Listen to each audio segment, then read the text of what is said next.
Nah, kemudian ada lagi pertanyaan seperti ini. Apakah vaksin COVID-19 akan memberikan perlindungan jangka panjang? Nah, ini ya. Jangka panjang baik itu individu maupun komunitas ya, komunitas kita ya.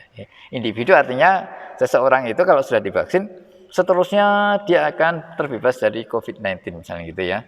Nah, ini tergantung memang nantinya ya. Nanti tergantung.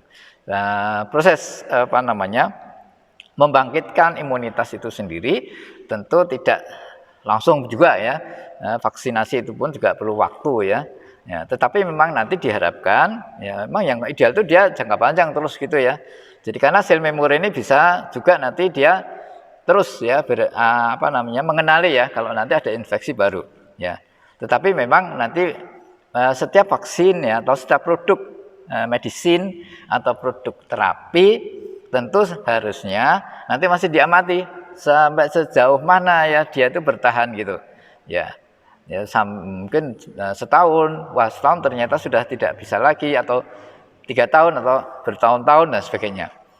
Ya, biasanya itu produk-produk terapi itu masih ada pengamatan, yaitu namanya uji klinik fase 4 nantinya ya. Jadi diamati terus gitu. Nah, jadi tetapi paling tidak dalam jangka pendek itu sudah terbukti ya. Jadi dalam uji klinik fase 3 itu mengamati dalam jangka kurun waktu tertentu, dan itu sudah terbukti. Dan jangka panjang memang nanti perlu pengamatan ya, pengamatan yang terus-menerus dilakukan.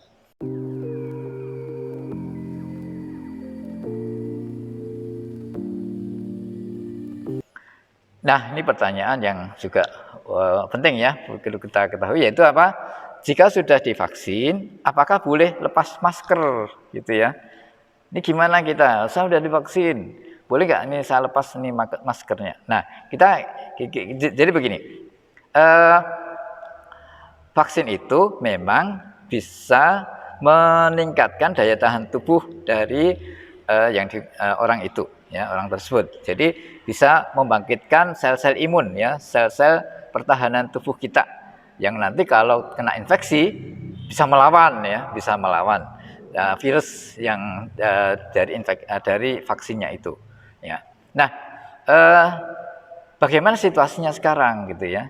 Nah, kita tahu bahwa herd immunity itu atau imunitas komunitas itu kita belum terbentuk gitu ya, belum terbentuk. Nah, sehingga meskipun sudah divaksin, ya, itu sebenarnya nanti virus itu masih bisa menyebar kemana-mana, termasuk orang yang divaksin tadi. Ya, seandainya orang yang divaksin itu terinfeksi, ya, tentu saja masih bisa terinfeksi ya, dan mungkin virus itu masih bisa berkembang, meskipun nanti kemudian dilawan oleh tubuh kita. Nah, sekarang kalau seandainya tanpa masker, risiko terinfeksi oleh virus itu tentu masih ada, karena virus itu masih banyak di sekitar kita, ya, masyarakat kita masih seperti ini ya, masih belum banyak yang punya pertahanan tubuh yang cukup misalnya gitu. Dan ini kalau orang yang divaksin itu terinfeksi, bukan berarti dia tidak bisa menginfeksi orang lain, nanti dia masih bisa, hanya memang orang itu dia tahan, ya gitu. Orang yang divaksin itu dia akan tahan, tetapi virusnya mungkin masih bisa menginfeksi orang lain. Nah, ini masalahnya. Oleh karena itu maka dalam kondisi masih seperti ini ya, maka meskipun sudah divaksin itu menggunakan masker masih diperlukan.